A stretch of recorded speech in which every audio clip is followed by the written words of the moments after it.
In this video, I'm going to explain why we're reading our grit textbook in this class, and then give you some tips on how to read it and approach it.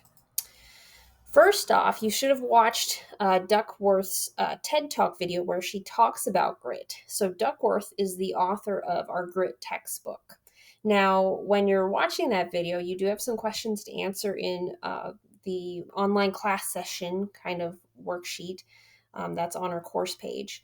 But one thing I do want you to pay attention to is her definition of grit. In fact, you may want to open up the cover of your book and write this down so that you have it handy. But this is her equation for grit. It's passion plus perseverance for the long term, which in Duckworth's mind is 2 or more years, equals grit. Now, in our online class session, I do want you to answer a question on how does this definition of grit match your own definition, or how does it differ from it?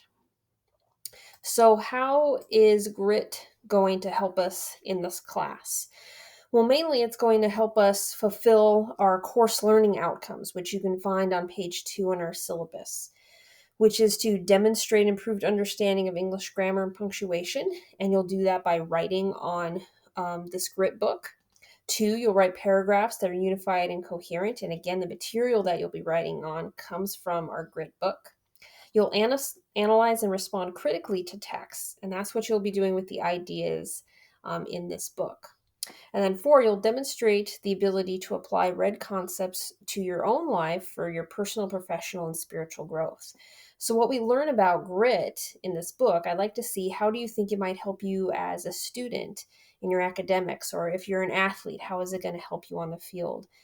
Even just as a Christian, how can it help you be more gritty with your faith? And then overall, with all of this, if you successfully do all 4 of these, you will demonstrate our 5th point, which is to demonstrate preparedness to do well in English 120. So each week, at the end of the week on Sunday, you'll have 2 assignments that are related to grit, which are the reading questions and the paragraph exercises. So before you can complete these assignments, though, I need to give you some tips on how to read grit, because grit is not like a normal textbook with terms and definitions that are bolded and main ideas that are highlighted, like you would see in a history book or a science book. So what this means is that you're going to have to learn to read very carefully to find important definitions and arguments on your own when reading Duckworth's book. All right. The other thing to realize with Duckworth is that she uses real life events. A lot of them are her own experiences in doing research or in being a student, but she also recounts stories that other people have told her about her life and how their experiences with grit have informed her own arguments about it. So each chapter that we read is going to focus on an important argument related to grit. And your goal each week is to figure out how does the argument of this chapter tie into Duckworth's overall view on grit, which her overall argument and view on grit would be passion plus perseverance for the long term equals grit. All right, so what you need to do is look at the stories in the chapter, because these stories will help prove the main argument and will prove the main argument of the chapter. Now, this is one thing that's tricky and it throws some students off. She goes back and forth between stories. So even in chapter 1, she starts off talking about West Point cadets. And then she sort of switches gears and talks a little bit about her own life and how she got into doing research. And then she goes back to West Point. And then at the end of the chapter, she ends up talking about like people who are in sales and people going to community colleges. And then she goes on and ends with the spelling bee, the National Spelling Bee. So you just have to realize she's jumping around and pay close attention. What I do that helps me when I'm reading is I look for these little lines that come between the paragraphs, because this tells me, oh, the author, Duckworth, is switching gears. She's now moving on to a different story. And by each of these lines, I'll write a little note to myself. So WP here means West Point. And that just helps me track her arguments and follow along with what she's saying. Now, throughout this video, you've been hearing me use the term argument. So what do I mean when I use the term argument? When I'm using it like teachers and scholars use the term, not as how we use the term in everyday conversation, where we may say something like, oh, Brooke had an argument with Jose the other night and they broke up.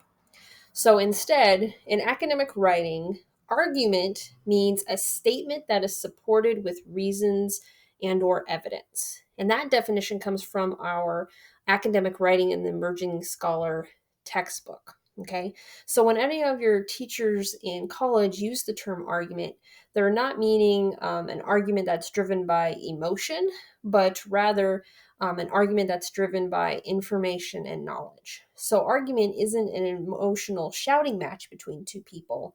It's really just a way of saying, hey, this is why I think such and such is true. Okay, so it's a lot more factual and reasoned. Now, how do arguments relate to reading and writing in this course? So, there's a couple things you need to realize. First, good academic writing will always make an argument. Second, meaning that all good writing will state a clear idea and support that idea with evidence. So that's your goal in this class, to always state your idea clearly and support your idea with evidence. Now, understanding how authors create arguments and use them in their writing can help you learn how to do the same in your own writing. And that's really the goal of while we're reading Duckworth's book, is because I want you to learn how does she make arguments, and then in turn learn how to do the same in your own writing when you're doing your paragraph exercises. And then at the end of the course, we'll write an essay on grit.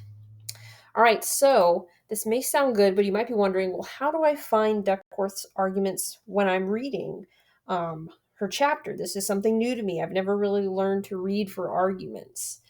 So I'm going to go over that in this slide, and then in an additional video, I will even walk you through it even more if you're still struggling with it. So by definition, a main argument is the overarching theory or belief that the author is trying to prove is true. So again, that's kind of this argument here. Passion plus perseverance for the long term, 2 or more years equals grit. That's her main argument of the whole book. But within each chapter, there is its own isolated argument. All right, so what a main argument is not. It's not a specific example or story or statistic from the chapter. It's not an event. It's not steps or a list of how to do something. Right? Instead, it's kind of a generalized statement that would say something like, passion is needed in grit because blank. That would be an example of what a main argument would sound like. So where do you look for main arguments in a chapter? You should look at the very beginning and end of the chapter, because that's when the author is going to kind of lay out what they're going to talk about in the chapter and then reflect upon what they think the chapter means. So you should also look to when the author describes her thought process or what she thinks about a story or example, and she'll often do this. And sometimes the title of the chapter can even give you a hint as to what she thinks the main idea of that chapter is. All right, so here are some questions to ask yourself. And I recommend maybe taking a picture of these with your phone or writing them down in the cover of your book and having them on hand, because you're going to use them every week. So the 3 questions are, what idea does the author keep repeating or going back to in this chapter? What big picture idea are the examples, stories trying to show me? Okay, so that's, in other words, how do all these stories and examples in this chapter relate together? What are they all pointing back to? And then third, what do these examples and stories prove is true? Okay, so all those stories and examples are there to prove a point, not just to entertain you. So what is the point that each story is proving, and how do all those individual points come together to make a bigger point? All right, so this is it for this video. What you should do now, if you haven't already, is go read chapter 1 in Grit, and then go to the next video, which talks about the reading questions, and try to go through the reading questions on your own. And if you get really stuck on finding the main idea, watch the additional video that I've created on how to find the main idea for chapter 1 in Grit.